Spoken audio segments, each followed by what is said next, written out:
ఈరోజు ఆగస్టు 1వ తేదీ నుండి 8వ తేదీ వరకు తల్లిపాల వారోత్సవాల్లోని కార్యక్రమము ఐసిడిఎస్ వారు నిర్వహిస్తున్నారు. మా కేంద్రానికి ఈరోజు హెచ్ఈ మేడం గారు వచ్చారు. మన యొక్క తల్లిపాల గురించి వారు ఇంతవరకు చక్కగా తెలియజేశారు. అదేవిధంగా ఆశా కార్యకర్త ముబీనా కూడా వచ్చేస్తున్నారు. మీరందరూ కూడా మదర్స్ కూడా వచ్చారు. మొదటి గర్భవతులైతే ఏమి, చిన్నపిల్లల తల్లులు అందరూ హాజరైనారు.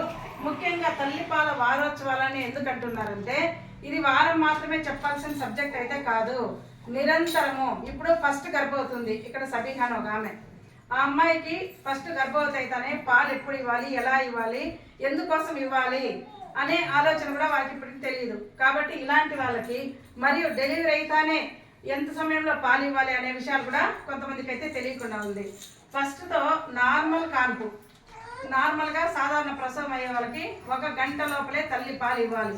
ఆ తల్లి పాలని మన వాళ్ళ ముందు ఏమంటారు, ముర్రు పాలు అంటారు. ఎందుకంటారు, అది ఆమె 9 నెలలు ఉన్న శక్తినంతా ఆ పాలలో తయారవుతుంది. ఆ పాలు ఫస్ట్ తాపిస్తే బిడ్డకు ఎక్కువ బలం ఉంటుంది. దాంట్లో కొలెస్ట్రాల్ అనే పసుపు పచ్చని పదార్థం ఉంటుంది. అది బిడ్డకి ఏమవుతుంది, బయట నుంచి ఏ ఇన్ఫెక్షన్స్ జబ్బులు రాకోకుండా బాగా కాపాడుతుంది అనమాట. అందుకని ఖచ్చితంగా ముర్రు పాలు 1 గంట లోపల ఇవ్వాలి. దాని తర్వాత ఏమి, సిజేరియన్ పేషెంట్లు ఉంటారు. వారు ఎలా ఇవ్వగలరు, కూర్చోలేరు కదా అంటే వాళ్ళ మదర్ కానీ ఒక ఆశా కానీ ఎవరో ఒక సహాయం చేసి బిడ్డని ఇట్లా తల్లి దగ్గరికి తీసుకొని వెళ్ళి పడుకోబెట్టి సక్ చేపిస్తే ఖచ్చితంగా పాలు అయితే వస్తాయి. కాబట్టి ముర్రు పాల ప్రాముఖ్యత చాలా చాలా అవసరము. అవి తీసుకుంటే పిల్లలకి జీవితాంతము ఆ పాల యొక్క ప్రాముఖ్యత వలన ఆరోగ్యం బాగుంటుంది. ఇన్ కేస్ ఏదైనా గబామని పక్కన జబ్బులు వచ్చేటట్లుంటే కూడా ఆ బిడ్డకి అది రాకుండా అది కంట్రోల్ చేస్తుంది. దాన్నే తల్లి పాలే బిడ్డకు శ్రీరామ రక్ష అని కూడా చెప్తున్నారు. అవి చాలా కేర్ఫుల్గాను బాడీని కంట్రోల్ చేస్తూ కాపాడుతూ ఉంటుంది. ఇంకోటి ఏమంటే తల్లికి ఉపయోగం ఏమంటే తయారైన పాలు బయటికి వచ్చేయాలి. కాకపోతే ఏమవుతుంది, రొమ్ము నొప్పి, బ్రెస్ట్ వచ్చి పెయిన్ వస్తుంది, వాళ్ళు నిద్ర కూడా పోలేవు, ఆ నొప్పికి జ్వరాలు వస్తాయి. ఇప్పుడు తల్లికి ఉపయోగమే పాలు ఇచ్చేస్తే బిడ్డకి ఆరోగ్యమే, 2 రకాలుగా ఉపయోగమే కదా. ఈ విధంగా 6 నెలల వరకు తల్లి పాలు తప్పిస్తే బిడ్డకు ఏమి ఇవ్వకూడదు. నీళ్ళు ఎలా అంటే తల్లి పాలలోనే తగినంత నీటి శాతం ఉంటుంది. కాబట్టి మనము వేరే ఏ ఇతర పానీయాలు, ఇప్పుడు ఆమె ఎక్కడికో వెళ్ళింది కొంచెం వేరే పాలు ఇస్తాము అవంతా అంటారు, అలా చేయకూడదు. వీళ్ళే కాకుండా కొంతమంది ఉద్యోగం చేసే వాళ్ళు ఉంటారు. వాళ్ళు ఉదయం వెళ్తే రాత్రికి కానీ రారు. ఆ బిడ్డలకి ఎట్లా అని మీకు ఒక డౌట్ రావచ్చు.